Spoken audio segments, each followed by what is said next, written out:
오늘 이제 시작할 주제는 감사님 들으시는데 이 책의 34페이지를 한번 펴보시면 그죠? 34쪽. 네, 이 책의 34쪽을 펴보시고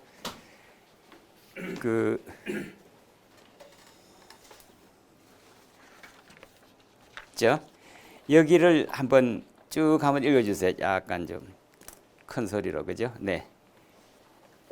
34쪽을 공은 여기서 멈춘다. 네. 지금 이 순간부터 나는 나의 과거에 대하여 34쪽 이 책에 시작이 내 문제에 대한 책임을 받아들이기 34쪽이니까 내 과거에 대하여 책임을 지고로써 나는 나 자신을 과거로부터 해방시킬 수 있다.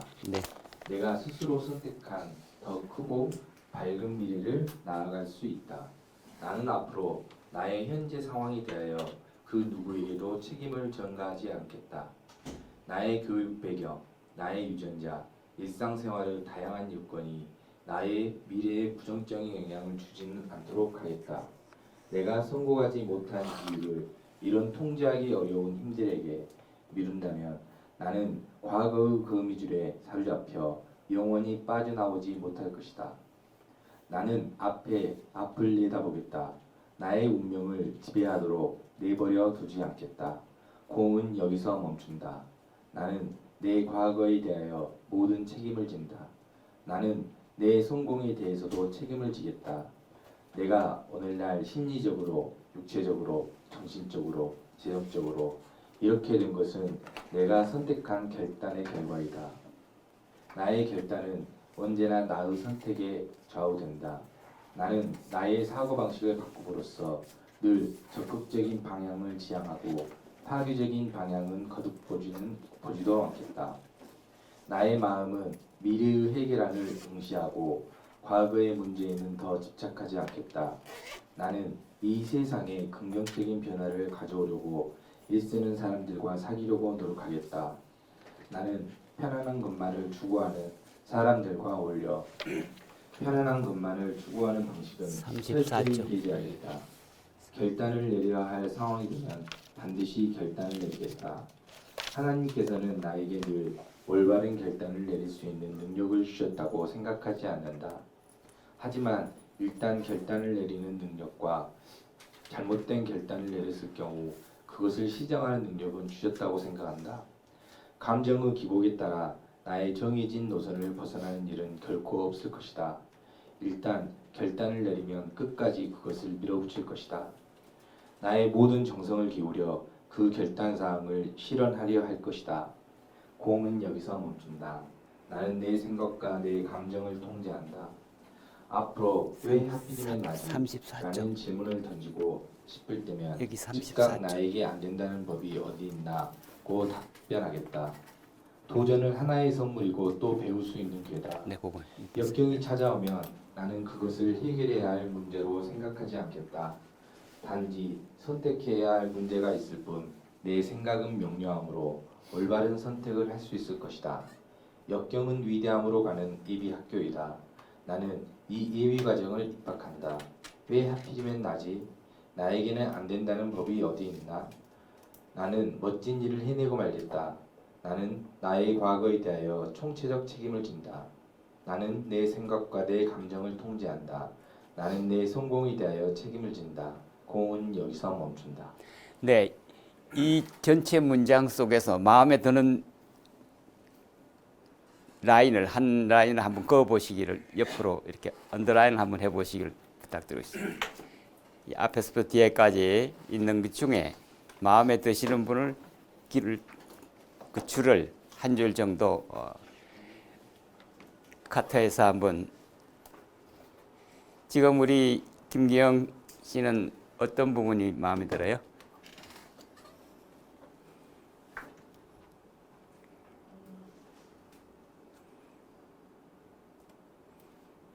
저는 긍정적인 변화를 가져오려고 애쓰는 사람들과 사귀려고 노력하겠다. 네, 거기에 언더라인을 한번 하시고 우리 또 이 강예솜 씨는 저도 같은 데 안에 있는 건 좀 네.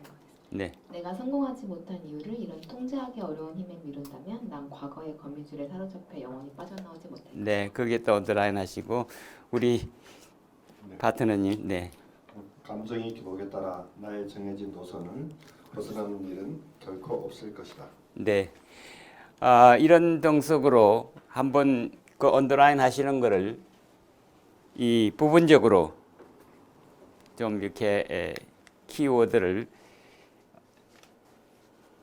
선택하시는 것을 권고드리고 싶고, 이 트루먼 대통령은 링컨 대통령처럼 이 정규 교육을 못 받은 사람이에요.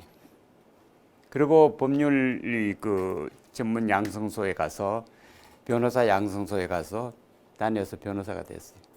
그 다음에 이제 이 취업을 했는데 이 판사로 취업을 해서 판결하는 사건이 생겼는데 그 자기 어머니의 땅이 소속돼 있는 그 지역이 이제 송사 대상이 돼서 국가가 배상을 해야 되는 그런 상황이 생겼는데 그 판결을 누가 하느냐, 그죠?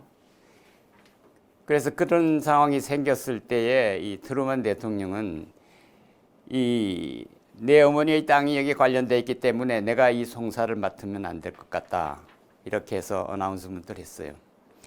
그러니까 그랬더니만 다른 이 판사들이 이제 둘러앉아서 결론 내린 것은 이미 스스로 자기 어머니의 땅이 그거 연결돼 있기 때문에 이 송사를 안 맡고 싶다, 안 맡는 게 좋을 것 같다, 이렇게 선언을 했기 때문에, 그죠?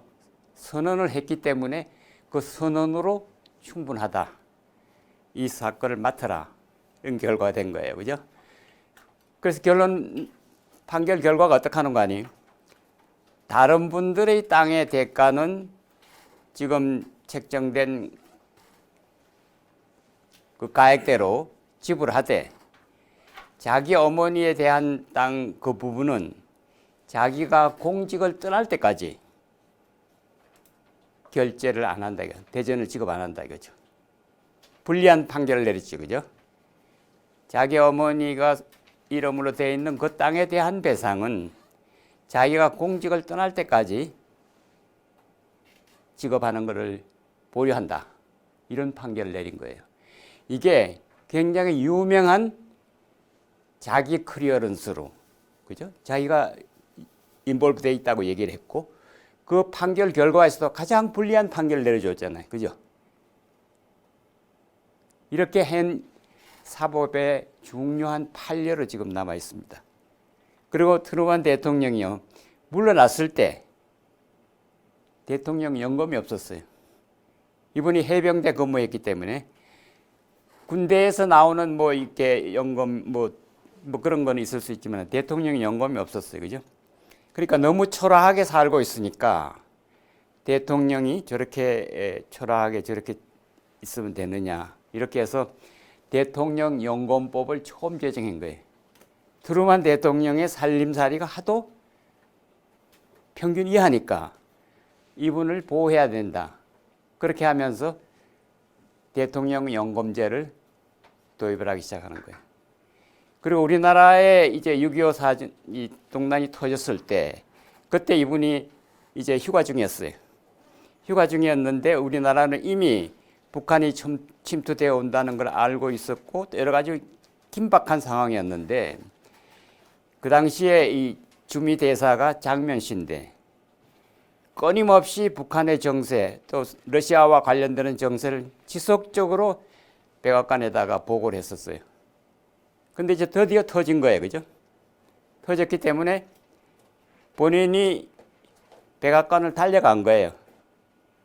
달려가서 백악관에 남아있는 잔류 스태프들한테다가 이러이러한 사태가 전개돼 있고 이렇다는 걸 가지고 이 얘기를 해서 트루먼 대통령이 그 얘기를 듣고 바로 돌아옵니다. 돌아와서 내린 결론이 안전보장이사회에 유엔군 파병을 해야 되겠다는 결심을 하게 되는 거예요. 자유를 수호하기 위해서 해야 되겠다는 결심이 거의 순간적으로 착착착 진행되는 과정을 보면은 아주 그 24시간 이내에 안전보장이사회가 의결이 됩니다. 그러니까 이미 이 장면 박사가 제안한 다양한 메시지들이 이미 미국 정부하고 소통이 돼 있었던 거죠. 그러니까 러시아는 빠진 상태에서 안전보장이사회에서 16개국의 참전이 의결이 됩니다.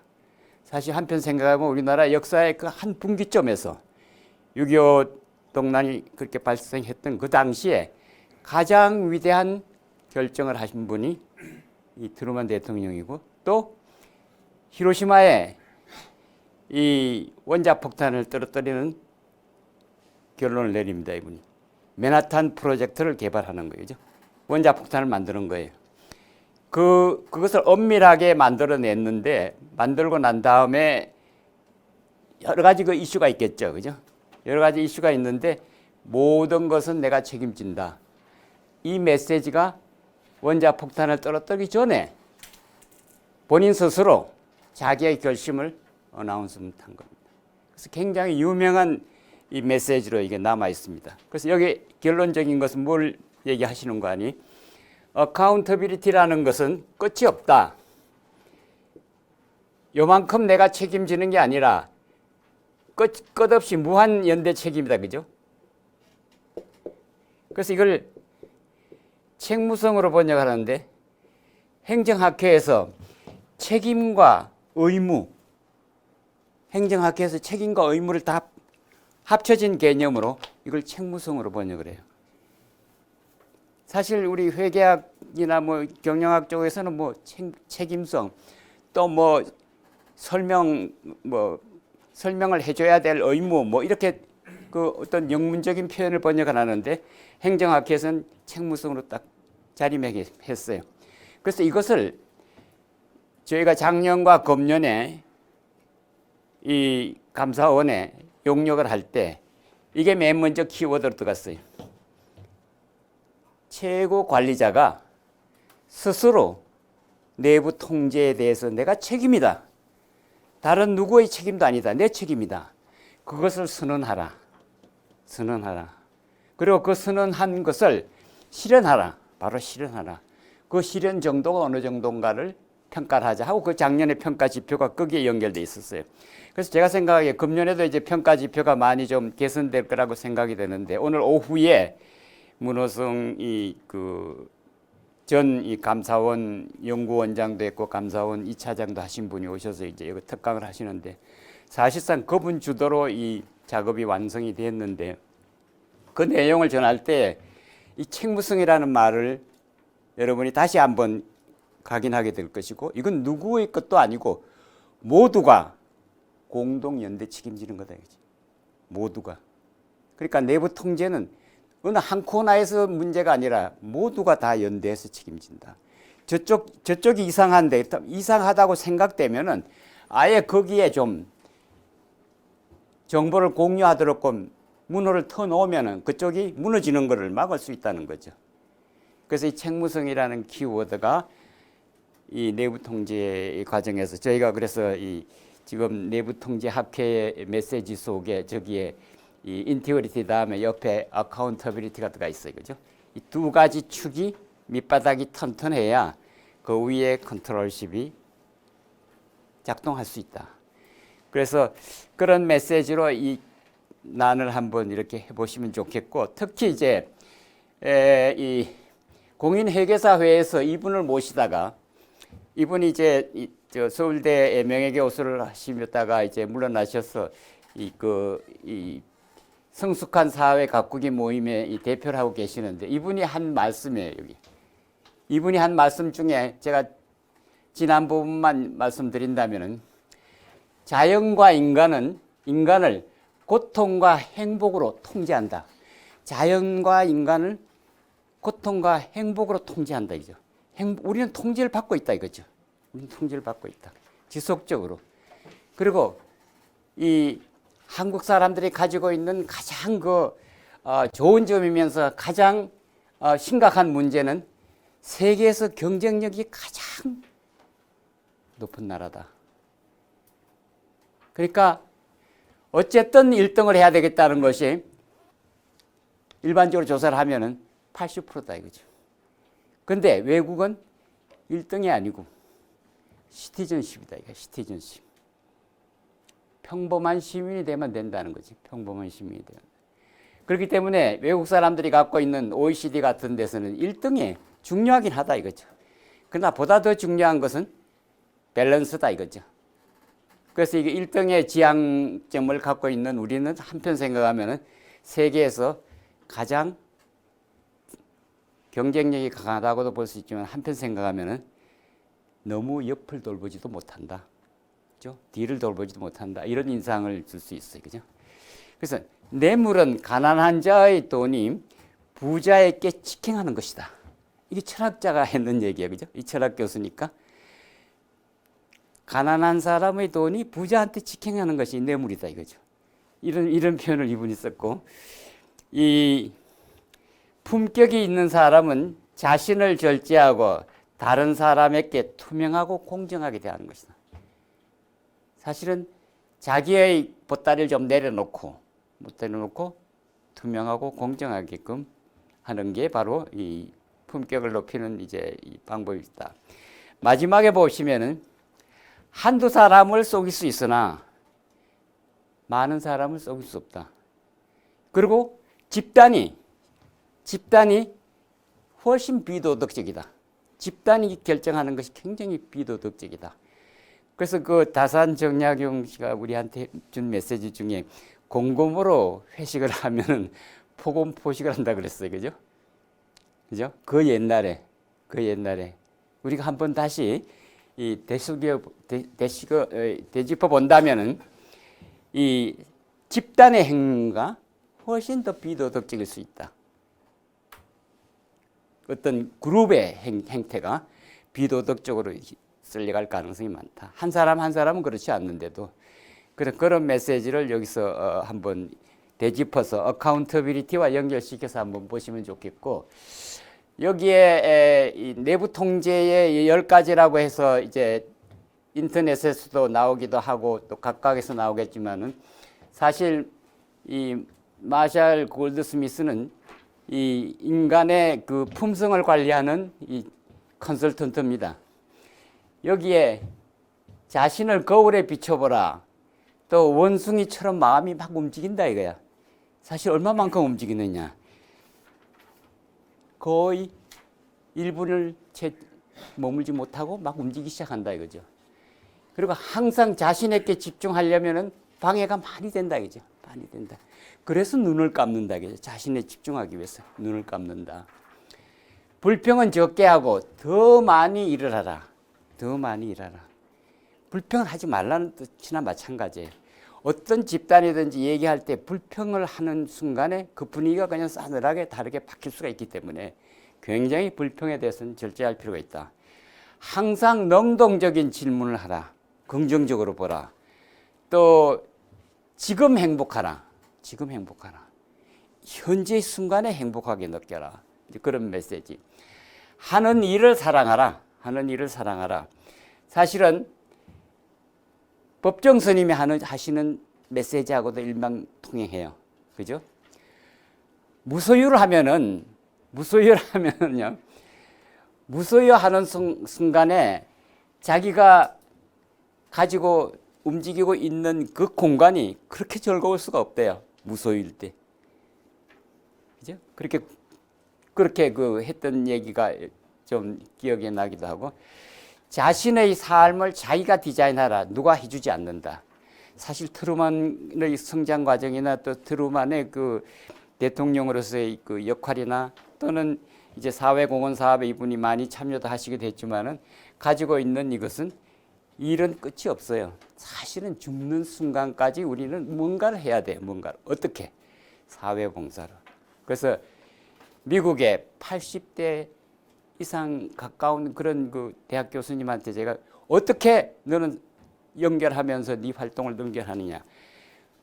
그 주변에 자기가 있는 집 주변에 자선단체나 다양한 형태의 이 지원단체나 여기에 어드바이스를 하고 오디트를 하고 또 컨덕터도 하고 자기가 그 단체를 키워가지고 다른 사람한테 물려주기도 하고 그런 역할을 하면서 그분들이 지나간다는 것이죠. 더 좋은 자신을 만드는 거예요. 더 좋은 자신. 사회에 더 많은 일을 하면서 더 좋은, 다른 사람이 미처 생업에 종사하느라고 미처 생각할 수 없는 것들을 만들어서 끌고 가고 가이드 해주는 그런 역할들을 한다.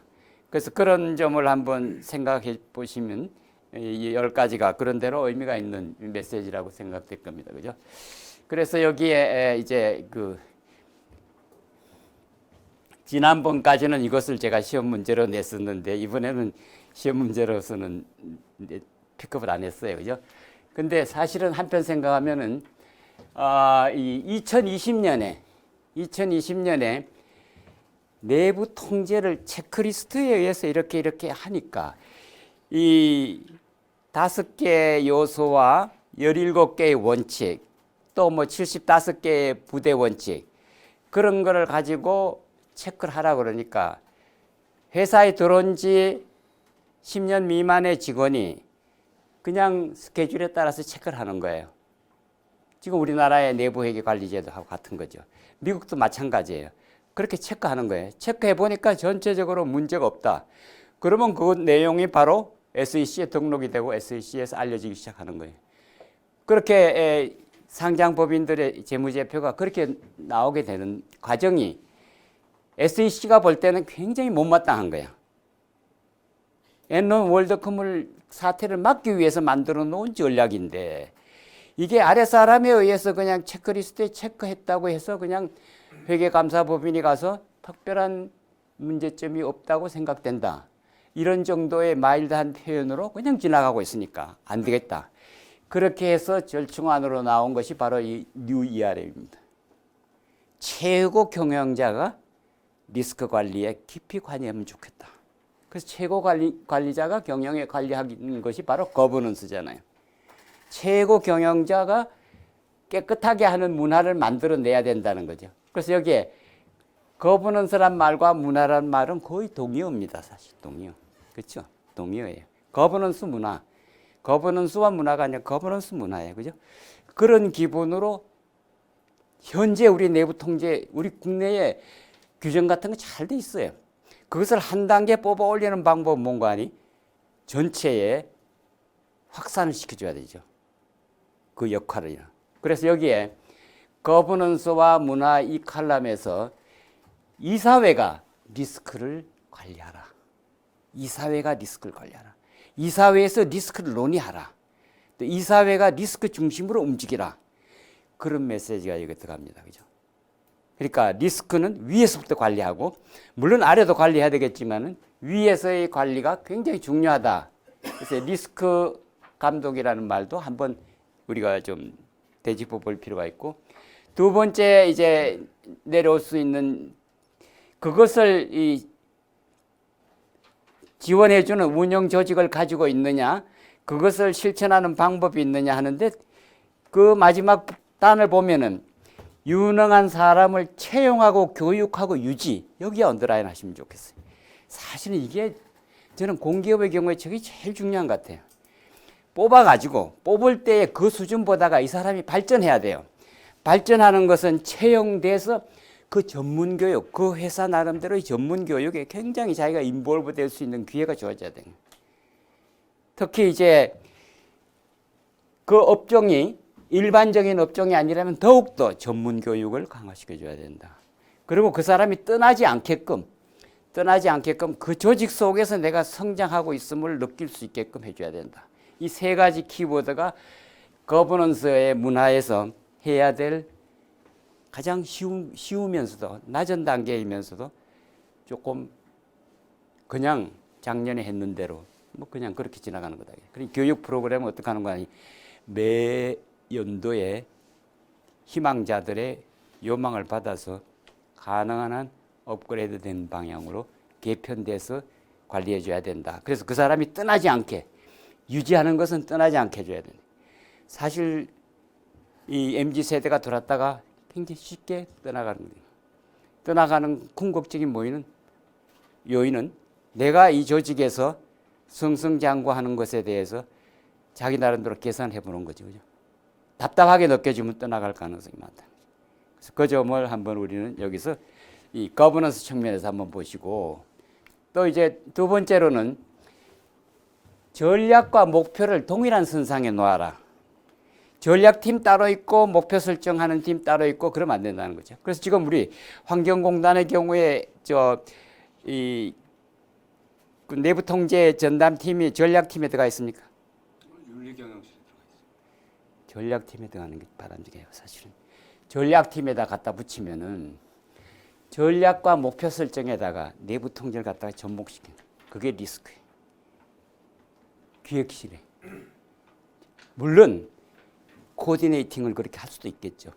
거기에 소위원회를 만들고 TF팀을 만든다면은 전략팀이 반드시 참여하게 해줘야 돼요. 미래를 얘기를 해야 얘기거리가 있는 거야. 그죠?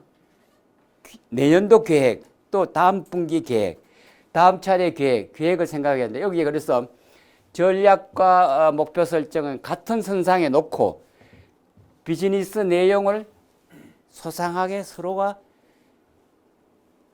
공유할 수 있어야 된다는 거죠. 비즈니스 내용을, 내가 하는 일의 가치를 공유를 할 수 있어야 된다는 거죠. 여기에 보면은 리스크 성향이란 말을 썼어요. 리스크가 지금은 그렇게 중요하지 않는 것 같아요. 언젠가 리스크로 나타날 것 같아요. 리스크 기미, 리스크가 조금 올라오는 것 같은 거, 이상하게 감이 이상한 거, 이것을 리스크 성향이라고 보는 거예요. 이게 에피타이트라는 말에다가 이 얼터너티브, 여기 에피타이트라는 말에다가 언더라인 하시면 좋겠어요. 리스크가 마치 왜 그 식사할 때 이 전체 뭐 이렇게 나와서 우리가 먹을 때 입가심으로 먹는 그런 분위기의 그처럼 아주 리스크가 미미하지만은 언젠간 이것이 중요한 리스크로 작용할 가능성이 있다는 거죠. 그런 에피타이트한 리스크를 찾아서 기획에다가 반영해 줘야 돼요. 그 방향으로 리스크 관리해줘야 돼요. 이미 알려진 리스크는 이미 리스크도 아닐 수도 있어요. 누구나가 다 느끼는 거예요. 워닝을 다 받는 거예요. 그러나 리스크 에피타이트는 몰라야죠.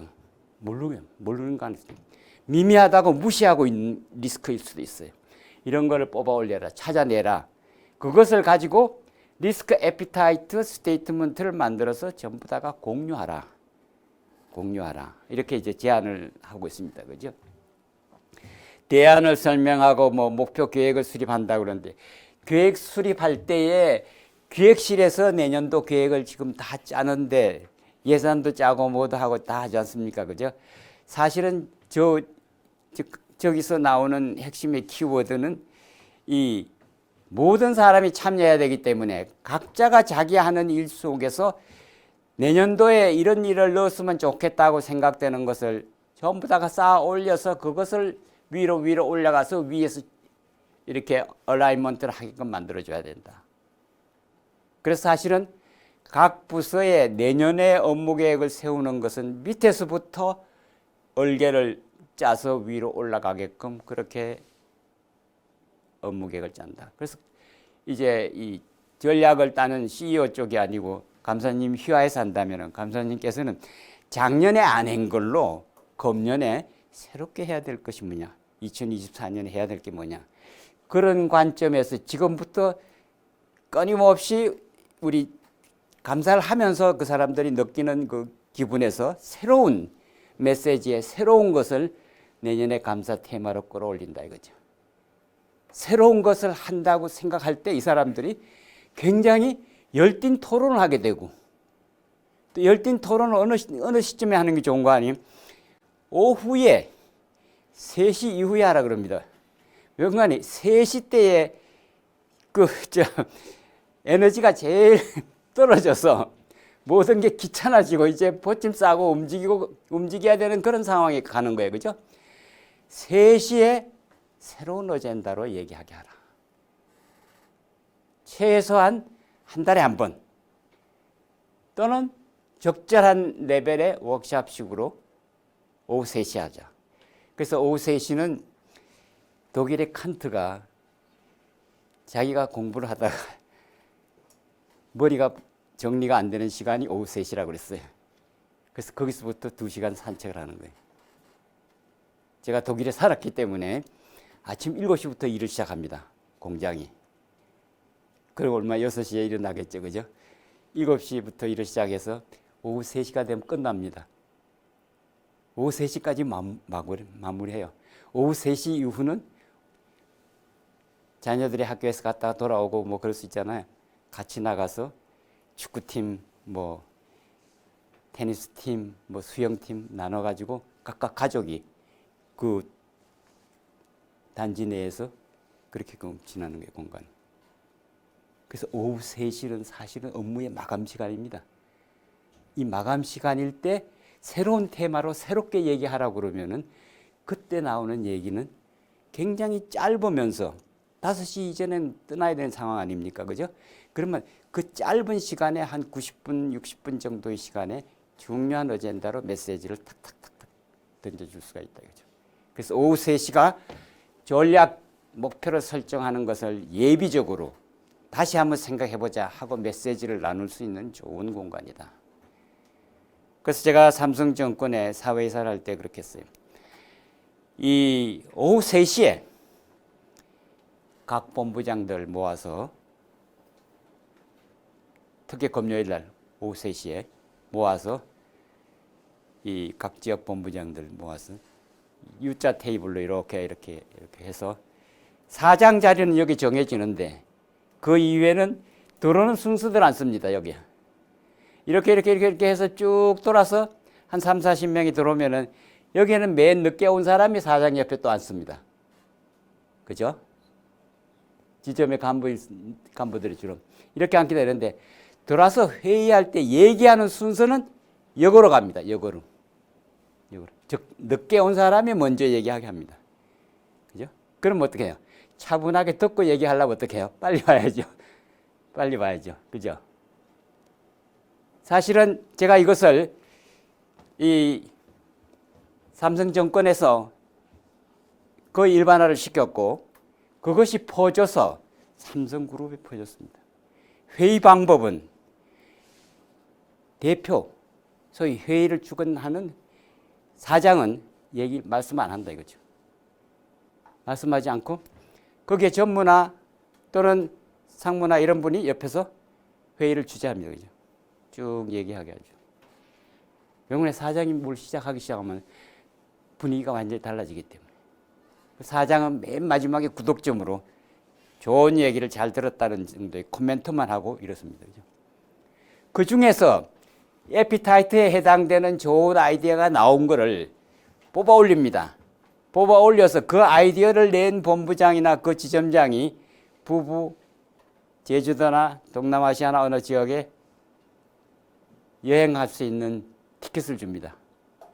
그 자리에서 주는 게 아니라 그 다음 월요일날 자기네들이 집행간부 임원들이 심사를 해서 그 중에 한 사람을 픽업해 올리는 거예요. 그렇기 때문에 이 회의에 참석한다는 것은 굉장히 준비를 많이 하고 가는 거예요. 그죠? 한 달에 한 번씩 있는 회의지만 굉장히 준비를 많이 하는 거예요. 사실상 그 회의 장소가 인사고가 장소입니다. 인사고가 장소입니다. 여기에 늦게 온 사람들이 가만히 생각해 보세요. 멀리 지역이 멀고 뭐 그럴 수도 있죠. 그러나 한편 생각하면 늦게 온 사람이 맨 먼저 얘기하게끔 페널티 성격으로 회의를 끌고 간다는 거죠. 그래서 그렇게 한번 이 회의를 전략이라는 건 먼 데 있는 게 아니고 가벼운 거지만 중요하다고 생각되고 중요할 수 있는 걸 뽑아 올리는 그런 모임입니다. 그래서 감사실에서 내년도 계획을 지금부터 짜는 게 좋다 이거죠. 왜? 그 분위기가 좋다는 거예요. 감사실의 분위기가 좋아지는 거예요. 그죠? 뭔가 새롭게 자꾸 생각해 보잖아요. 다양하게 생각해 보잖아요. 그리고 자기가 했는 경험을 넣어서 또 얘기하게 되고 그래서 그런 관점을 한번 시간을 많이 들일수록 의미 있는 회의가 될 수 있다. 이렇게 한번 생각해 보시면 좋겠어요. 여기 이제 퍼포먼스라는 거는 리스크 매니지입니다. 그래서 이제는 원래 우리 BTS의 그 이름 중에 한 사람이 RM이 있죠. 리스크 매니저예요. 리스크 매니저. 주장. 리스크 매니저. 또 축구의 코치가 RM입니다. 리스크 매니저입니다. 그래서 일을 한다는 것은 리스크를 관리하는 거예요. 이거 리스크 관리하는 거잖아요. 일을 한다는 건 리스크 관리하는 거예요. 업무를 한다. 이것은 리스크 관리하는 거예요. 리스크를 어렵게 생각하지 않고 일반적으로 일어날 수 있는데 현재 정해져 있는 것보다가 다른 형태로 뭔가 전개될 가능성이 많은 것들을 뭐가 있을까 이렇게 생각해 보는 거죠. 그래서 리스크를 찾아본다는 말과 리스크를 평가한다는 말과 우선순위를 정한다, 뭐 실행한다. 솔직한 얘기인데 우리가 리스크라는 말을 갖다가 쓸 때 굉장히 혼동스러운 점이 있어요. 우리가 위험이라고 그러기 때문에 굉장히 나쁜 걸로 생각한다고. 근데 사실 ISO는 이거를 possibility라고 그래서 긍정적인 면과 부정적인 면을 동시에 표현해요. ISO가 지향하는 것은 표준이기 때문에 긍정적인 면에 초점을 맞춰요. 리스크를 긍정적인 리스크로 보는 거예요. 그러니까 리스크를 위험이라고 번역을 안 한다 이거죠. possibility를 본다 이거죠. 긍정적으로 본다 이거죠. 일을 할 때 항상 긍정적으로 보라. 그래서 지금 이 곳곳에 많은 우리가 경험을 하는 거지만은 이 트루먼 얘기에도 나오지만은 항상 긍정적으로 생각하는 사람과 짝을 이루면은 자기 생각도 긍정적으로 바뀌어요. 보통 때 얘기할 때 친구가 다른 조금 이렇게 뒤통한 얘기를 하면은 가능한 한 그 친구는 좀 원거리에 접근하는 필요가 있어요, 사실은. 나한테 긍정적인 영향을 줄 사람한테다가 초점 맞는. 리스크는 긍정적인 영향을 주는 사람들과 긍정적인 것을 더 높이는 거죠. 흔히 얘기하기에 이것이 될 거냐 안 될 것이냐 51대 49%입니다. 그죠? 오늘 동창회 갈까 말까 대표적인 그거예요. 동창회 갈까 말까 가고 싶은 거 갈 때 따라주면 불편함 49, 51이에요. 이때 어떻게 해야 돼요? 이 마샬 골드스미스는 고하라 이거야. 41을 99로 만들어라 이거야. 49를 99로 만들어라 이거야. 51대 49로 내가 이렇게 주저하고 있어요. 이럴 때 주저할 때 이것을 49짜리를 99로 만들어라 이거예요. 거기에 갔다 와서 또 딴 것도 할 수 있다 이거죠. 그죠? 주저하지 말라 이거야. 이렇게 떠올랐으면은 주저하지 말라 이거야. 하라는 거죠. 그것이 바로 리스크에 대한 반응입니다. 그죠? 리스크에 대한 반응. 항상 긍정적으로만 반응하라. 그리고 회의할 때 부정적인 표현은 원칙적으로 뱉지 않는 게 바람직합니다. 이런 상황에 이런 것도 있을 수 있지 않습니까? 그렇게 설령 생각이 되더라도 그 현장에서는 가능한 자제하라 이거예요. 왜? 긍정적인 얘기가 많이 나오게 오픈해 줘야 되는 거죠. 그런 관점을 생각해보고 모든 것은 이제 하나의 짝으로 맞들어서 전체를 보는 이 시각을 갖는다. 그래서 이게 퍼포먼스는 RM이다. 우리 모두가 RM이다 이거죠. 자기의 리스크를 관리하는 전문가다. 자기만의 리스크의 주인공이다. 이렇게 생각하시면 좋을 것 같고 여기에 이제 핵심의 키워드가 몇 개 있어요. 지금까지는 검토의 시대였는데 해보니까 지금 이 미국의 내부회계 관리, 우리나라 내부회계 관리, 내부 통제 체크리스트로 해본들 나오는 게 없어요, 그죠? 없어요, 나오는. 혁신적인 아이디어가 거기서 나오는 게 없어요, 그죠? 체크리스트에. 그러면 체크를 하는 사람은 어떤 심정으로 하는 거 아니? 그냥 이 일이 정상적으로 됐느냐 아니냐에만 초점 맞추는 정도의 얘기입니다. 수준 이하로 뭐가 문제가 있느냐 없느냐 그것만 생각하는 거지. 현재 수준급에 와 있으면 그냥 그건 그대로 지나가는 심정을 한다 이거죠. 그러니까 부정적으로 노출될 수 있는 게 아닌 한 문제점으로 제시 안 한다는 거죠. 심정적으로 체크를 하라 그러면. 그래서 검토로의 시대는 갔다. 검토는 하지 말아라. 안 해도 괜찮다. 그럼 어디로 가야 되느냐? 좀 더 실질적인 변화를 일으킬 수 있는 개정으로 가라. 그래서 개정이란 말이 나오는 거예요. 리비전이라는 말이 독일 사람들은 이것을 영어임에도 불구하고 자기네 나라 말로 써서 내부 감사팀을 리비전이라고 그런다. 내부 감사를 리비전 팀이라고 합니다. 뭔가를 감사를 했으면 고쳐야 되는 게 나온 거예요. 그냥. 개정이 나오지 않으면 감사가 효과가 없는 거예요. 감사가 효과성이 떨어진다 이거죠. 그래서 이 리비정이라는 말에다가 언더라인 하시고 동그라미 하시면서 이제 시대는 검토의 시대가 아니고 개정의 시대다. 리비정의 시대다.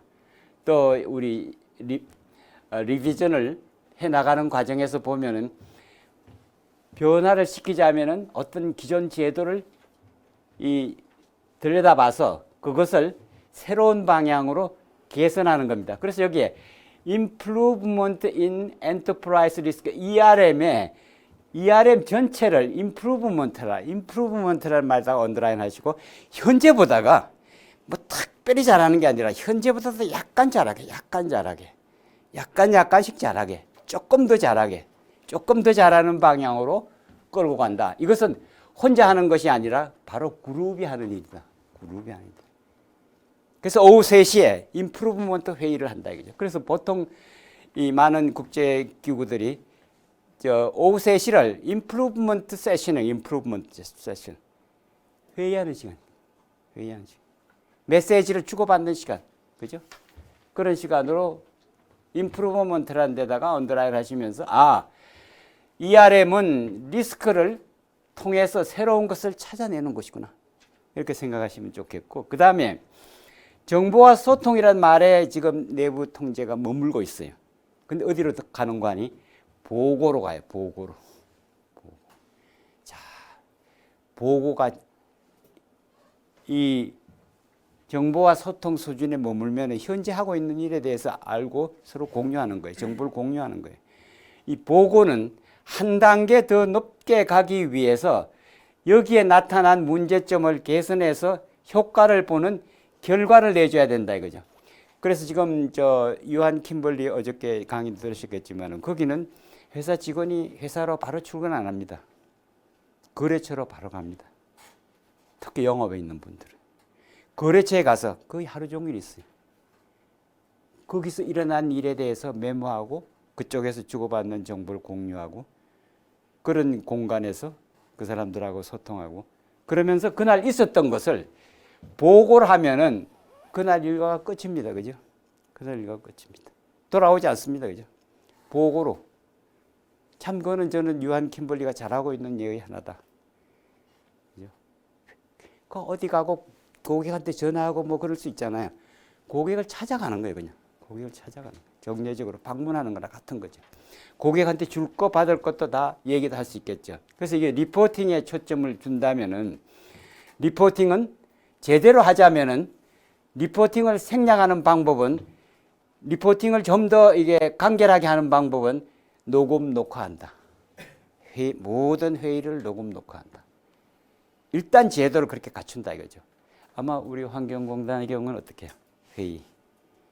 녹음 녹화하지는 않습니다. 녹음 주요 회의는 이제 녹화했다가 유튜브로 네.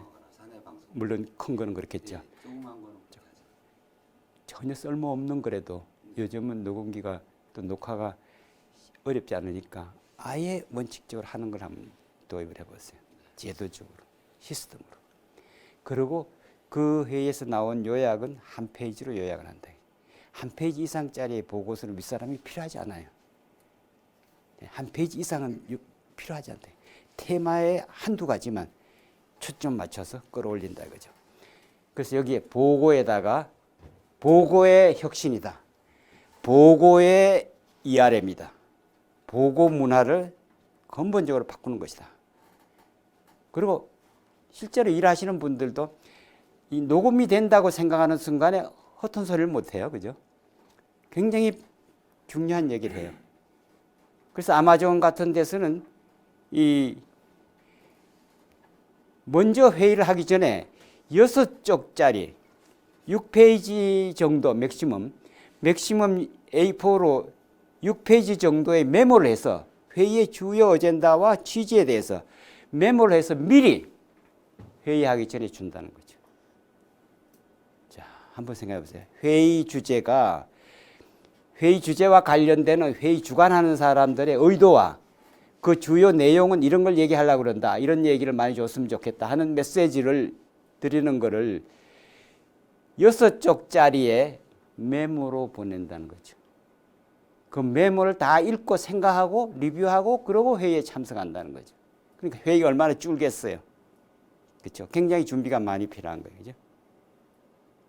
그것이 바로 회의에 아예 6쪽짜리의 회의 개최 취지와 회의에 주요하게 얘기될 내용들을 미리 메모해서 보내준다는 것은 상대가 그만큼 정리된 생각을 갖고 나와서 꼭 필요한 얘기만 하고 간다는 거죠. 그죠? 실제로 이것은 일반화가 많이 되고 있어요, 지금. 미리 회의 주제를 알린다 이거죠. 취지를 알리는 것도 중요한 거고, 또 맥시멈 6쪽 이내로 서술형으로 그 회의 주관하는 사람들이 메모를 하라. 그렇게 얘기를 하고 있는 그런 게 있어요. 그죠? 그래서 그런 걸 한번 참고해 보시고, 여기에 ERM이라는 것과 관련돼서 사실 콜롬비아 대학에서 ERM이라는 석사과정을 만들었는데요. 그 핵심은 뭔가 하니, 그 CEO를 중심으로 한 최고 의사 결정자들이 굉장히 자기의 의사를 굽히질 않는다 이거죠. 자기 의사를 굽히지 않는 것을 다른 표현으로 한다면 교만이다 이거죠. CEO가 자기 생각을 굽히질 않아요. 그게 교만이다 이거죠. 저것을 어떻게 관리해야 되는가가 이 과정의 핵심입니다. 콜롬비아 대학의 MBA 과정에 특별 과정으로 석사 과정에 ERM에서 의사결정자들이 어떻게 하면 교만을 떨어뜨릴 수가 있을까? 그것을 주제로 해서 연구를 하고 있다 이거죠. 그것이 바로 굉장히 큰 주제로 올라가 있다는 얘기를 한번 드리고 싶고, 이제 그 ESG에 관해서는 다른 분들이 많이 했는데, 여기에 이제 그 ISO가 지향하는 바는 우리 내부 통제와 관련된 테마로 꼭 우리가 관여해야 될 부분은 31,000입니다. 리스크 매니지먼트입니다. 이게 여기서 우리가 새롭게 우리가 받아들여야 될 키워드 몇 가지를 드린다면은, 일을 하면은 끊임없이 새로운 것을 창조해내기도 해야 되고, 사고가 생기지 않게끔 잘 관리하는 것도 중요하다 이거죠. 이 두 가지가 보수적인 것과 긍정적인 것이 겹쳐 있는 거예요. 그죠? 그런데 그 8가지 원칙이 있는데 첫째 번이 통합입니다. 그죠? 통합. 이제는 통합의 시대입니다. 이제는 통합의 시대예요. 어떤 유형이든지 의견을 수렴할 수 있는 개방된 통합의 공간으로 가라. 그리고 끊임없이 개선하라. 이 두 가지 키워드가 저는 ISO가 지향하는 바에 앞뒤가 있는 그 축이다 이거죠. 그 안에 있는 것은 이제 다양한 그 활동 요소들을 넣었는데, 여기서 보시면은 플랜 두 체크 액트인데, 이제 플랜 두 스타디 액트로 용어가 바뀌기 시작합니다. 스타디 액트로. 체크로 머물지 말고 내부 회계 관리 제도에 체크를 해보았더니 괜찮다. 그러지 말라 이거죠. 그걸 스타디 해보라 이거죠. 스타디. 다른 눈으로 보라. 이 스타디 하는 것은 다른 눈으로 보라 이런 뜻으로 생각하시면 좋을 것 같아요. 그죠? 다른 눈으로 봐서 그것이 적절한가 안 한가를 한번 보자 이거죠. 그래서 리스크는 일반적인 이제 ISO의 지향점이지만은, 이 ISO가 쓰는 키워드가 probability가 아니고 possibility입니다. 자, 이제 용어의 정의가 possibility로 갔어요. possibility로. 그 용어의 정의가 probability가 아니고 확률성이 아니고 possibility, 가능성으로 간 거예요. 이것은 긍정적인 것을 보라 이런 뜻의 메시지로 강해요. 그래서 어떤 사건이 일어나는데 부정적인 면과 긍정적인 면이 있는데, 긍정적인 면은 고려해야 될 대상에서 후순위로 가고 우선적으로 포지티브한 것을 보라. 포지티브한 걸 보라. 그래서 possibility는 포지티브한 방향을 본다 이거죠. 긍정적인 것을 볼 때 이 possibility를 놓고서 본다면 이 리스크는 전부 다가 우리가 해야 될 일이다 이거죠. 리스크는 우리의 일이에요. 리스크가 문제 있는 게 아니라 내가 해야 될 일이다 이거죠. 내가 이것을 관리하고 내가 이것을 대응하고 내가 이것을 조정해야 될 책임이 있다는 거죠. 그래서 여기 내 고유의 리스크도 있고 또 어떻게 넘길 수 없는, 다른 데 넘길 수 없는 자녀 리스크도 있고 이렇긴 하지만은, 궁극적으로 새로운 키워드는 리스크 성향 보고서입니다. 그죠? 리스크 에피타이트. 리스크 에피타이트를 이제 우리의 것으로 만들어야 된다. 그래서 리스크를 내가 수용해서 그것을 내 리스크로 떠올려서 그것을 내가 관리하는 그런 역할이 바로 이제 리스크의 관리의 새로운 그 흐름으로 이제 왔다 이거죠. 그래서 여기에 코소가 리스크 에피타이트 스테이트먼트를 만들어라. 이렇게 2020년에 발표를 했어요. 사실은 웬만한 기업은 이걸 스테이트먼트를 만들고 있어요. 리스크 커미티. 그래서 리스크 커미티에서 리스크 에피타이트 스테이트먼트를 만들어서 이거를 가지고 공유합니다. 그냥 리스크 성향 보고서를. 그러니까 리스크 성향이라고 해서 특별하게 다르게 생각할 필요가 없고 현재 하는 일에 새롭게 더해야 될 일이 뭐가 없는가, 새로운 게 뭐가 없는가, 긍정적인 방향으로 볼 게 뭐가 없는가. 지금 하고 있는 것 중에 이거는 필요 없는데 이것은 우리의 본 기능에 별로 도움이 안 되는데 젖힐 것도 또 나올 수 있다. 그죠? 빼낼 거, 그죠? 빼낼 거, 또 추가할 거 이런 것을 찾는 것이 바로 리스크 성향 보고서의 지향점입니다. 그래서 지금 영국의 금융감독원이 이제 영국의 금융회사에 대해서 얘기하기를 이 금융업은 리스크 관리업이다. 금융업은 리스크 관리업이다. 솔직한 얘기인데 금융업은 사실 굉장히 지금 위험합니다. 금융업은 굉장히 위험해요. 여러 가지 형태로 트레이닝하고 사전 예방도 하지만은 잘 안 먹혀 들어가는 거예요. 한도가 있는 거예요. 그죠? 그래서 끊임없이 리스크를 발견하고 리스크를 정의하고 리스크를 설계하고 리스크를 발전시키고 리스크를 실행하라고 그랬어요. 끊임없이 평가해 주라고 그랬어요. 제3자가 상시 지원하면서 평가해 주라. 리스크를 봐주라. 그런 의미로 이렇게 해왔다는 말씀드리고 여기는 리스크는 그냥 이 정도로 제가 말씀드리고 리스크 문화로 이제 올라가는 입장이 되는데 홀라크러시 블록체인도 넣고 정부의 행정 통제와 행정부의 내부 통제와 외부 통제인데 사실 우리나라의 정부 통제 잘 되고 있습니다. 그런데 섭섭한 것은 어떤 점인가 하니 임프루먼트가 약해요. 임프루먼트.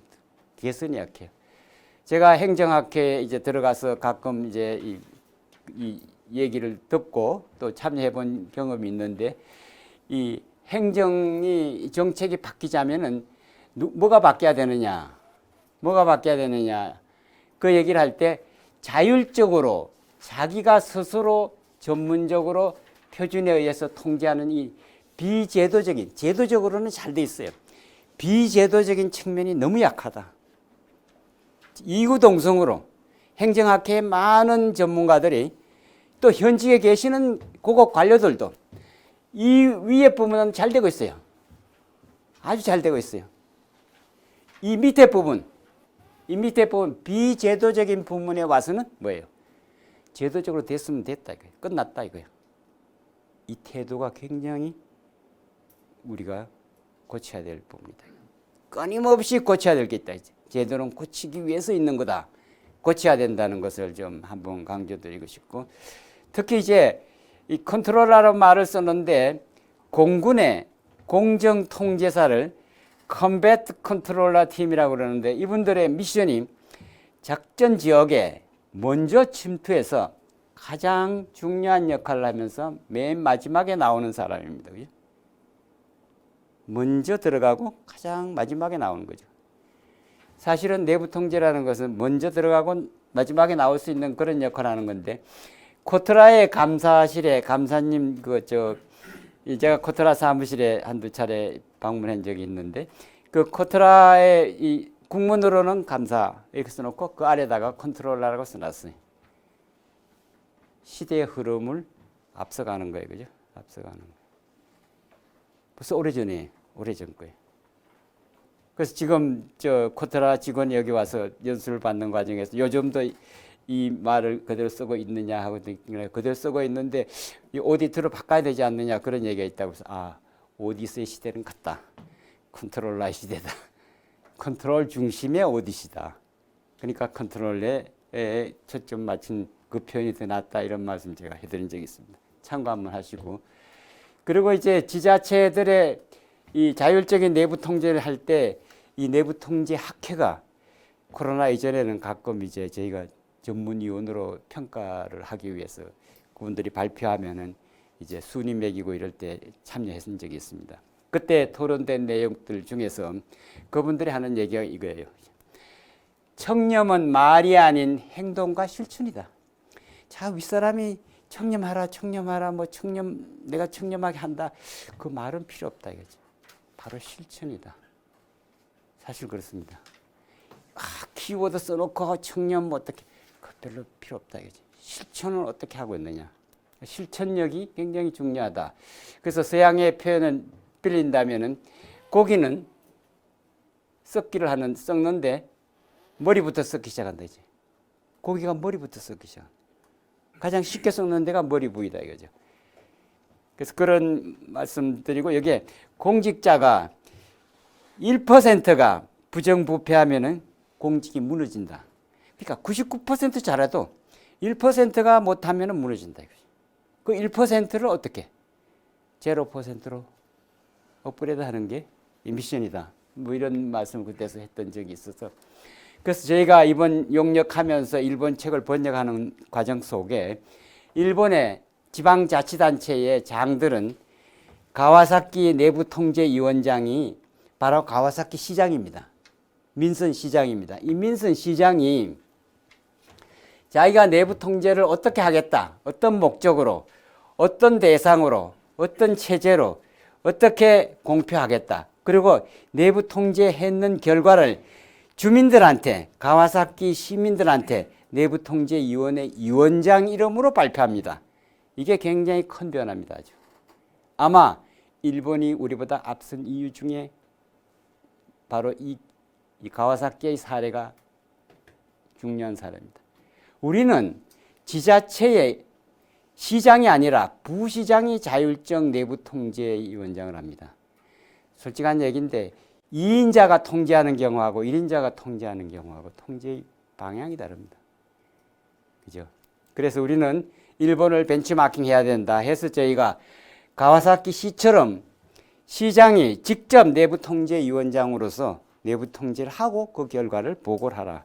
이렇게 제가 제안을 했던 적이 있어서 다시 한번 이게다가 강조드리고 이제 사실은 왜 이 내부통제를 하느냐 어떻게 하느냐 할 때 사실은 내부통제 방법 감사님 어떻게 할까 좀 주저하시는 경우 있잖아요. 그죠? 바로 요거예요. 바로 요거예요. 내부통제는 이 조직 운영의 경제성, 효율성, 효과성, 공평성이라고 그러는데 이걸 한마디로 얘기한다면 economy, efficiency, effectiveness, 또 equity라고 그래서 이 네 가지의 4E인데 네 가지 E인데 네 가지 E를 높이는 방향으로 조직원이 직접 참여해서 자체 평가로 경영 혁신을 촉진하는 겁니다. 사실은 내부 통제는 경영 혁신 툴입니다. 내부 통제를 하면 뭐가 좋은데 사실은 우리나라에 제가 경험하고 또 우리 이렇게 공감하는 사람은 그거 괜히 만들어 갖고 불편하게 자꾸 뭐 그렇게 제도를 복잡하게 만들면 어떡해 이런 생각이 없지 않아 있습니다. 사실은. 그러나 한편 생각하면은 자체 평가로 경영 혁신을 하니까 현재보다가 더 나은 상태로 뭐 일반 시민이 편리할 수도 있고 또 공직자들이 더 의미 있게 일을 할 수도 있고 그런 것을 하기 위한 활동이기 때문에 이것을 컨트롤 리스크 셀프 어세스먼트라고 합니다. 자, 리스크는 이미 알고 있어요. 또 모르지만은 어느 정도인지는 감이 간다 이거죠. 그럼 그거를 중심으로 해서 어떻게 컨트롤할 건가를 회의한다 이거죠. 그래서 지금 사실 이 코로나 이런 사태를 해서 제가 이걸 옛날에는 이거 U자형으로 이렇게 6분씩 팀을 만들어서 하셔서 발표를 하시게 했는데 그걸 못하니까 좀 위협합니다만은 한마디로 더 얘기를 더 이제 부과해 드린다면은 퍼실리테이터라는 말을 쓰는데 이것은 남을 돕는다는 말입니다. 그죠? 초등학교 선생이 유치원 보모가 그 어린아이가 뭘 어떻게 하려는지도 모르는 거를 방향을 잡아주는, 이미 아는 것을 방향 잡아주는 게 아니라 모르는 사람을 방향을 잡아주는, 어떻게 튈지 모르는 사람을 방향을 잡아주는 것을 가지고 퍼실리테이터라고 한다. 이 퍼실리테이터란 말이 우리말로는 촉진자라고 번역하는데 교육학에서 이제는 그대로 씁니다. 원문 그대로 퍼실리테이터로 번역 안 하고 씁니다. 뿐만 아니라 여기에 핵심은 뭔가니 내가 일하는 과정에 내 일의 목표를 달성하는데 장애가 뭐가 있는지 내가 잘 알아요. 다른 사람 잘 몰라요. 내가 가장 잘 아는 거예요. 내가 내 목표를 달성하는데 뭐가 장애지? 내가 잘 안다 이거예요. 내가 잘 알기 때문에 내가 발견해서 내가 스스로 자체평가로 발견해서 거기에 내가 해결 방안을 낸다 이거죠. 다른 사람이 해주는 게 아니다. 그래서 외부의 컨설팅이 저는 전혀 의미가 없다. 외부의 컨설팅으로 혁신하는 것은 일시적으로 흐름으로 지나갈 뿐이다. 자체 내에서 내부 통제를 잘하면 그 자체가 바로 혁신으로 연결된다. 그래서 여기에 pain in the neck이란 말과 ace in the hole은 일반적으로 경영학 그 컨설턴트들에 오셔서 여러분들한테 하는 집중적인 얘기입니다. 문제를 찾아내시오. 찾아내는 건 누가 찾아요? 우리가 찾는 거예요. 그죠? 우리가 찾아서 인터뷰하는 과정에 그 사람이 가져가는 거예요. 그죠? 그 사람이 가져가서 그 사람이 대안을 만드는 거예요. 그죠? 우리가 만들어 놓은 대안을 그 사람이 쓰는 거예요. 가지고. 그래서 외부의 컨설팅 보고서는 우리 거를 우리가 실토하면 그걸 가져가서 자기네가 포장해서 제품화해서 우리한테 가져오는 거예요. 그죠? 그래서 이런 역할을 하는 퍼실리테이터 컨설팅이 일반화가 됐는데 어떻게 하시는 방법이 일반적으로 좋다고 생각되는 거 아니에요? 워크샵 방법으로 하루 정도는 완전히 업무에 공간을 둔다 이거죠. 그래서 요즘 같은 때 멀리 바깥에 나가서 외국계 기관들은 1박 2일씩 보통 이렇게 워크샵을 하는데 그렇게 여의치 않을 경우라면 제가 생각하기에 어느 특정한 날, 만약 금요일이나 목요일 같은 날, 어느 특정한 날에 오후 서너 시 이후에 회의를 하시고 폭탄주까지 필요하시면은 연결할 수 있게끔 오픈 토론 분위기를 마련해 준다 이거죠. 오픈 토론을 해주는 것이 바로 워크샵 방법이다. 털어놓고 얘기하고 모든 걸 다 털어놓고 얘기하게. 그리고 질문지로 뭐 면접하는 거 이거는 형태를 이제 다양한 방법으로 시간을 절감하면서 주제에 대해서 얘기를 하라 이렇게 모으는 방법이겠죠, 그죠? 이것을 하는 회의 형식은 목적을 분명하게 하기 위해서 내년도 경영 목표를 더 이렇게 강화하기 위해서 리스크를 더 강화하기 위해서 통제를 강화하기 위해서 또는 절차를 개선하기 위해서 이런 것들을 얘기에다가 주제로 넣는다 이거죠. 이걸 다 한복에 하는 것이 아니고 한 번은 목표에 대해서, 한 번은 리스크에 대해서, 한 번은 절차에 대해서, 한 번은 통제에 대해서 이런 식으로 방향을 바꿔가면서 한다 이거죠. 그래서 여기 보시면은 이 방안에서 우리가 나눈 얘기는 어떤 사람이 얘기했느냐가 중요한 게 아니고 이 방안에서 논의된 내용은 이 방안에 머물러야 된다. 회의 참석한 사람들만 그 회의록을 가져야 돼요. 그죠? 회의 참석도 안 한 사람한테 회의록을 주면 의미가 없는 거예요. 그죠? 그죠? 회의 참석한 사람들이 회의에 대해서 책임을 지고 만약에 회의 끝난 다음에 아무개가 이런 얘기를 했는데 어떻고 이렇게 나오면 이건 완전히 다 무너지는 거예요. 그죠? 신뢰가 무너지는 거예요. 신뢰가 무너지면 아무것도 안 된다는 거죠. 그래서 여기서 가장 중요한 핵심의 키워드는 CSA라는 말과 Facilitator라는 두 가지의 키워드입니다. 동시에 같이 가는 거다 이거죠. 이게 내부 통제의 하나의 그 노하우다 이거죠. 내부 통제가 뭐야? 어떻게 해? 바로 CSA를 하라. Facilitator를 하라. 지금 환경공단에 하고 계시죠? 네. 10년째. 지금 한 달에 한 번 하세요? 분기에 한 번씩 하세요?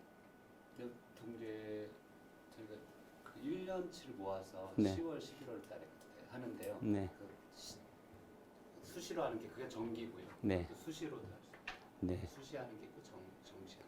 그러면 일단 모든 직원이 한번 1박 2일로 바깥에 나가서 하는 경우도 있어요. 네, 있습니다. 그게 정기적 워크숍. 네, 굉장히 의미가 있죠. 네. 진짜 이 환경공단이 지금 하고 있는 방법의 한번 노하우를 우리가 접근해 볼 수 있어요. 그죠? 모니터링은 생각이에요. 그죠? 그 모니터링은 계속해야 된다는 거죠. 생각을 계속해야 된다는 거죠. 모니터링은 상시해야 되고 컨트롤은 내가 할 수 있는 내 나름대로의 범주기 때문에 컨트롤된 상황일 때에 그 사람의 삶은 행복하다. 그래서 컨트롤 이꼴 행복입니다. 그죠? 컨트롤 이꼴 프리덤이에요. 컨트롤은 프리덤을 만들어내고 행복으로 연결시켜준다. 그래서 컨트롤은 삶이다. 그 다음에 멘토링은 아는 거를 전파시켜야 돼요. 환경공단이 잘하는 거 있잖아요. 다른 부처가 알게끔 해줘야 돼요. 그러지 않으면 어때요? 나라가 발전하는데 딜레이 돼요. 빨리 거래처나 관련 기관들, 이웃 주민들 거기까지도 확산되게 좀 해줄 필요가 있죠. 그래서 여기에 게슈탈트 커뮤니케이션이란 말이 있어요. 집단 토론이에요. 집단 토론. 이제 어떤 지역의 커뮤니티에 환경공단의 감사팀의 한 분이 들어가셔서 거기서 롤플레잉을 하는 것도 저는 권하고 싶어요. 그죠? 그 집단에, 그 주변에 있는 집단에. 그 집단, 주민 집단이 있을 수 있어요. 여러 가지 형태로. 그죠? 그런 집단과의 연결을 게슈탈트 커뮤니케이션. 집단적으로 환경공단하고 우리하고 이렇게 이런 걸 정례적으로 상반기, 하반기 한다 이런 식으로 그런 식의 무브먼트를 조장할 필요가 있죠. 이거는 선진 사회의 패턴입니다. 산학협동이 아니라 지역에 그 공장이 들어가 있고 설비가 들어가 있으면 그 지역의 일원입니다. 그죠? 지역의 일원이기 때문에 지역에 관련지는 일을 해줘야 되는 거죠. 지역에 도움이 되는 일을 우리가 참여해 줘야 되는 거죠. 그죠? 그런 관점으로 한번 생각해 보시고, 그래서 CSA는 의사결정의 참여로 행복감을 충족시켜서 생산성을 향상한다. 저는 여기서 행복감이란 말에다가 언더라인 치고 싶어요. CSA를 했는데 어떤 사람이 기분 나빠한다 이거죠. 그러면 효과가 하나도 없는 거예요. 그죠? 모두가 만족감이 느껴지게끔, 재밌었다. 따라서 비용이 좀 든다면 드는 대로 좀 그렇게 할 필요가 있다 이거죠. 그래서 CSA를 통해서 선진사회는, 미국이 선진사회로서의 모양을 보이고 있는 가장 중요한 노하우의 하나가 바로 이 CSA입니다. 저는 미국의 CSA는 우리가 존중해야 됩니다. 여러분이 LA나 어디에 가보시면은 see something, say something 이란 말이 나옵니다. 반드시 좋은 걸 보고 나면 좋은 걸 전파해달라. 그래서 이렇게 하면 좋겠다. 우리도 많이 이제 문자 메시지를 올리잖아요. 그것이 많이 올릴수록 선진사회입니다. 또 빠른 속도로 임프루브 시킵니다. 선진사회가 미국의 선진국다운 것 중에 가장 핵심적인 것은 저는 CSA다. 이것을 하면은 감사님이 실제로 직원들한테 굉장히 뭐랄까요, 우리 감사님이 새로운 분위기를 조성했다 이런 소리를 분명히 듣습니다. 굉장히 중요한 이 분위기 전환입니다. 그죠? 국면 전환이. 그렇게 한번 생각해 보시고, 여기에 이제 CSA를 했던 이제 이 예를 이렇게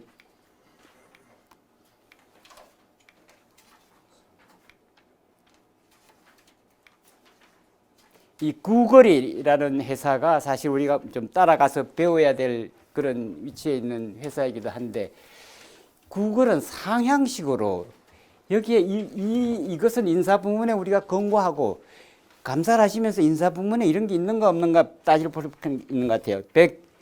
107쪽이요. 107쪽 보시면은 나의 상사는 개입하지 않아도 되는 문제까지 지나치게 간섭하지 않는다. 상사가 내 사사로운 것까지 관여하느냐 안 하느냐가 이게 아래 직원이 윗사람을 평가하는 툴에 들어가 있는 거예요. 그죠? 보면은 나의 상사는 지난 6개월간 경력 개발과 관련해서 나와 의미 있는 대화를 나눈 적이 있다. 지난 6개월간. 인사부문에서 이렇게 하게끔 할 필요가 있는 거예요, 우리가. 그죠? 또 나의 상사는 팀원들과 소통하면서 팀의 목표를 명확하게 제시한다. 그죠? 또 나는 나의 상사를 다른 조직원들에게 추천할 만하다. 추천할 만하다. 그리고 이 아래 보시면은 신입 직원에게 동료 짝꿍을 붙여준다.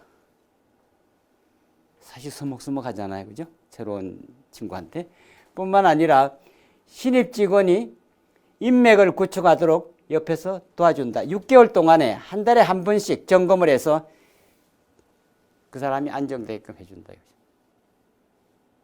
못할 이유는 없어요. 우리가 쉽게 할 수 있는 거예요. 그래서 인사부문 감사를 하시는데 소프트 감사를 하라 이거지. 제안을 해, 제안해 주라. 하도록끔 유도해 주라 이거지. 하드 컨트롤이 무너지는 거 아니냐. 그런데 초점 맞추지 말고 소프트 컨트롤에 초점 맞추면 좋겠다 이런 생각이 들어서 여기다가 올려놨습니다. 그죠? 참고로 한번 해보시면 좋겠고, 이 교세라의 독립채산제 뭐 이건 우리 지금 그 메시지로 제가 대강 드린 얘기고, 이 마이다스 IT라는 회사 다시 한번 제가 강조드리고 싶습니다. 그죠? 여러분이 들어가셔서 인터넷에서 보셔도 좋고, 고등학생까지도 채용한다는 사실, 또 시니어 시티즌들도 채용해요. 징벌이 없어요. 그죠? 징계가 없어요. 그죠? 징계가 없고, 상대평가를 안 해요. 상대평가를 안 해요. 절대평가로 끝나는 거죠. 그죠? 정년이 없어요. 자기 능력에 따라서 일할 수 있으면 능력껏 언제. 사실 이 무정년이 바로 미국의 또 선진국다운 장점입니다. 한번 가만히 생각해 보세요. 우리나라에 65세가 되면은 대학 교수들이 물러납니다. 벌써 60세만 되면은 나는 이제 6년밖에 안 남았는데, 나는 뭐 3년 남았는데, 2년 남았는데 이러면서 이분들이 사회이사 기웃하면서, 그죠? 어디에 뭐 이렇게 사회이사 할 자리 없는가 뭐 이렇게 돌아다니는 그런 게 우리의 마켓이에요. 우리 실정입니다. 미국의 교수들은 그렇지 않습니다. 미국의 대법원 판사가 평생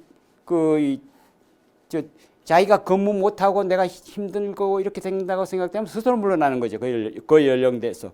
그런 상황에서. 마찬가지로 미국의 감사원장의 임기가 15년입니다.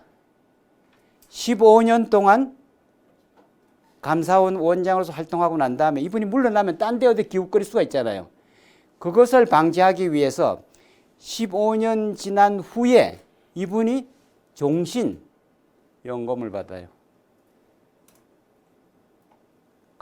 감사원장으로서 연금을 받는 거예요. 그 제도가 돼 있는 거예요. 기웃거리지 않게끔 되는 거죠. 사실은 이 무정년이라는 것이 얼마만큼 사회를 선진화시키는가. 그래서 우리나라의 경희대학이 아주 유명한 교수의 정년을 텄어요. 최초예요. 우리나라 대학 중에서 경희대학이 유명한 교수, 저명 교수, 권위 있는 교수, 또 연구 업적이 있는 교수, 이런 교수들의 정년을 텄어요. 65세 넘겨도 하라고 할 수 있게끔 텄어요. 미국의 제도를 받아들인 거예요, 사실. 사회이사 한다고 기웃거리기 시작하면은 이 사람이 뭘 책을 보겠고 뭘 가르치겠어요. 그죠? 우리의 현실이 그렇다 이거죠. 수당은 별도로 없고 칭찬으로 대응하고 무예산이고 예산 편성을 별도로 하지 않고 정기적인 승진을 실시하기 때문에 대리와 과장과 차장과 부장과 이사와 또 상무와 전무와 이 단계가 쫙 있는데 이 단계별로 올라갑니다. 시간이 지나서. 왜? 이 아이들이, 자녀들이 학교에 가서 자기 아버지가 마이더스 IT에 뭐다 이렇게 얘기를 하잖아요. 할 수 있을 때 긍정적으로 얘기할 수 있게 아예 연령별로 성진을 시키게끔 허용해 놨다 이거죠.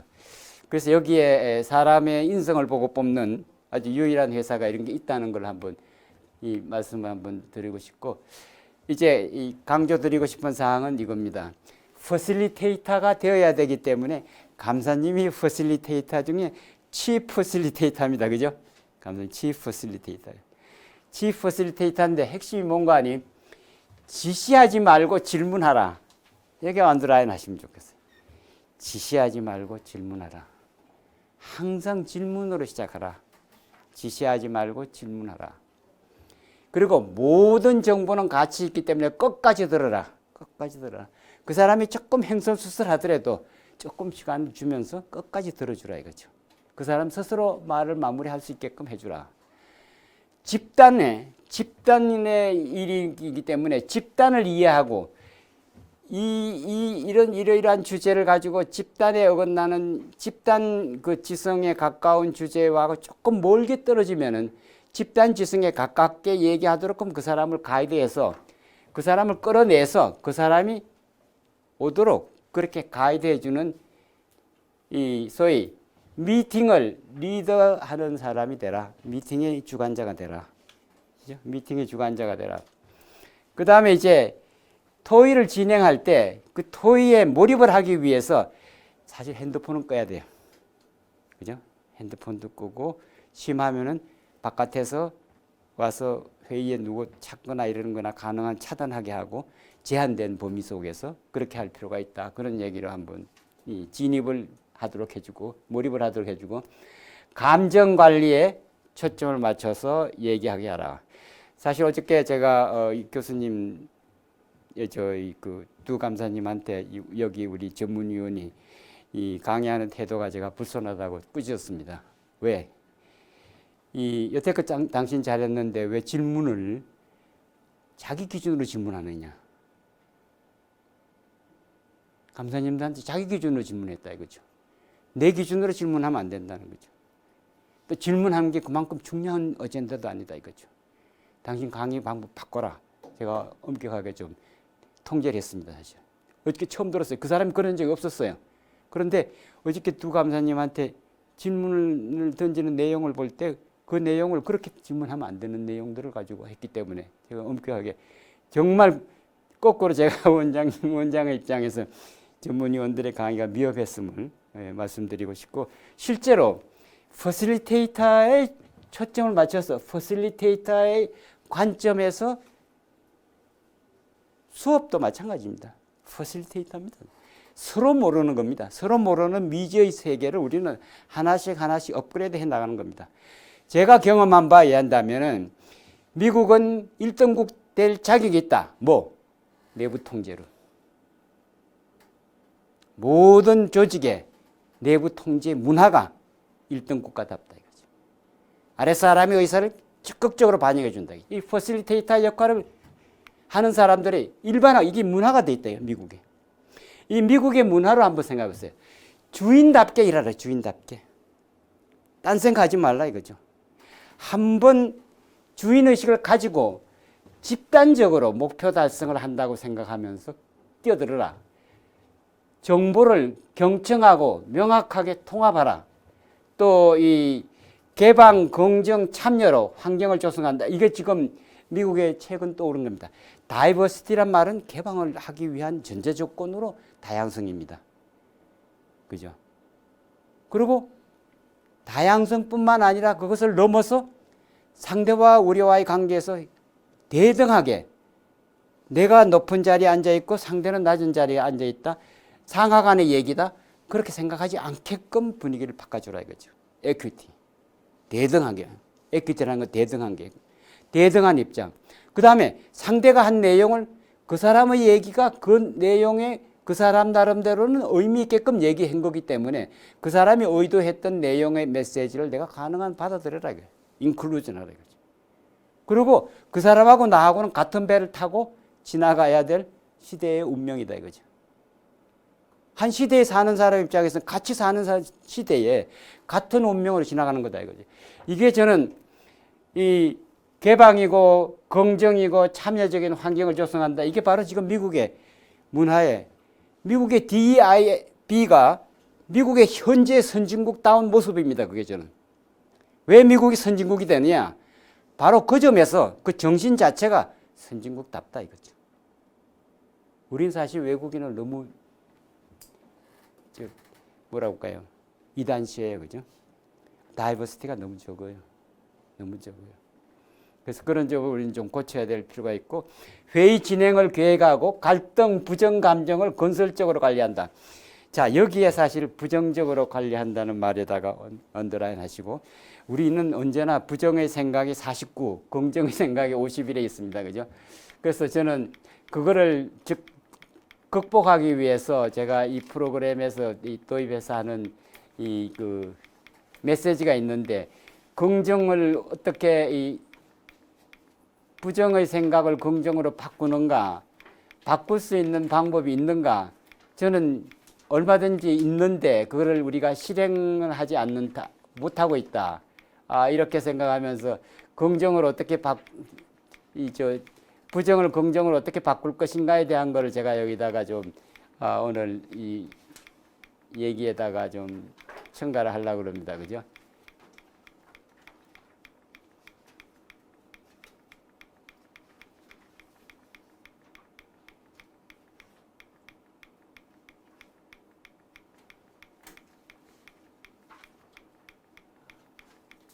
아유, 이거 이렇게 많이 들어가 있네.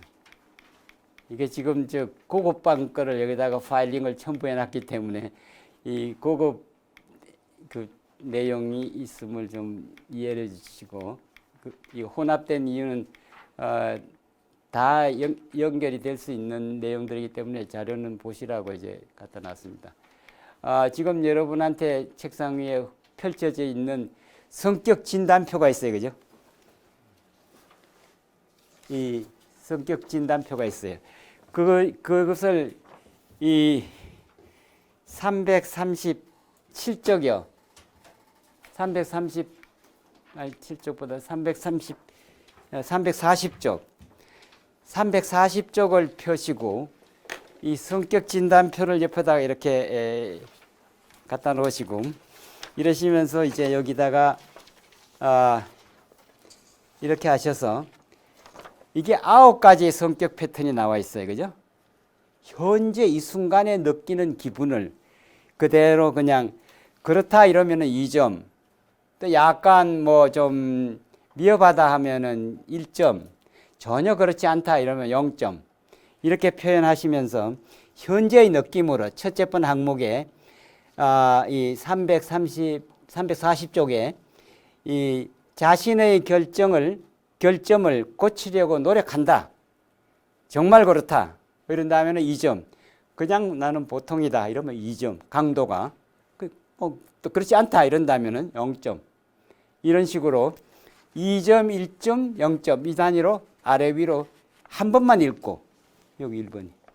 네, 1번 유형에 1번 유형 끝나고 난 다음에 2번 유형으로 넘어가고 그렇게 해서 아래로 쭉 한번 읽으시면 여기 요거예요. 자신의 결점을 고치려고 노력한다. 하죠. 그죠? 예. 강하면은 1점, 2점. 2점. 네, 아니면 약간이면 네. 네, 2점이나 1점이나 뭐 그렇지 않는 경우는 잘 없으니까. 네. 그렇게 해서 아래로 쭉 10개 문항을 답변을 합니다. 그죠? 네, 네. 네. 그다음은 2번에 가서 또 2번을 하시고 아래로 A, B, C, D가 있죠. 네, 네. 요게 2번이. 네, 네. 그렇습니다. 예. 성격 유형이 첫째 번 타입이 있고 둘째 번 타입이 있고 타입이 있기 때문에 네, 한번 이렇게 가볍게 한번 좀 한 10분 정도 시간이 될 거라고 생각되는데 뭐 이렇게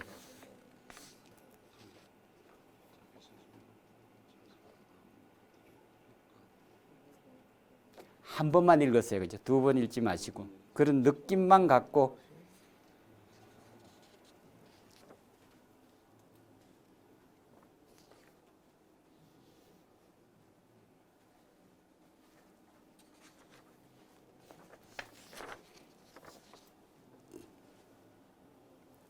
지금 온라인에 계시는 분들 실제로 한번 퍼스널리티 어세스먼트를 한번 해보시는 중요한 경험을 가지시기를 부탁드립니다. 그죠? 실제 우리의 부정적인 생각을 긍정적으로 우리는 어떻게 전환해야 되는가를 접근하는 노하우에 관련되는 것이라고 생각하시면 좋겠습니다. 그죠? 아니 그 점수는 나중에 짓게 하시고 그냥 항목만 쭉 한번 10개 항목. 그다음에 2번 이거는 이제 이거 네네 그렇죠. 네 네.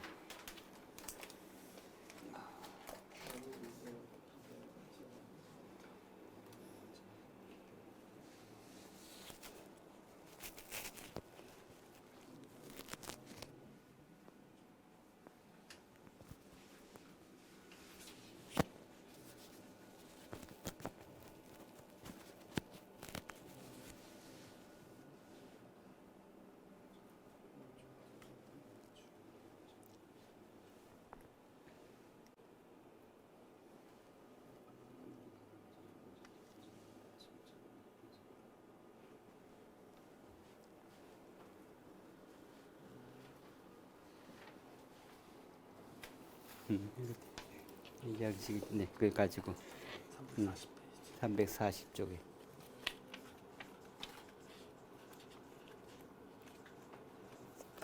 네. 여기 아, 네 1번 여기서 한번 읽어보시고 아래로 네, 알겠습니다. 이 아주 긍정적이면 2점, 그냥 보통이면 1점, 네. 뭐 그렇지 않으면은 0점 그렇게 네. 벌써 다 해가시네. 네. 그래요. 쭉 하시면 한 5분 안에 끝낼 수 있어요. 네. 화장실 갔다 오실 분 갔다 오세요. 지금 쉬시는 시간이 겹쳐 있네요. 보니까.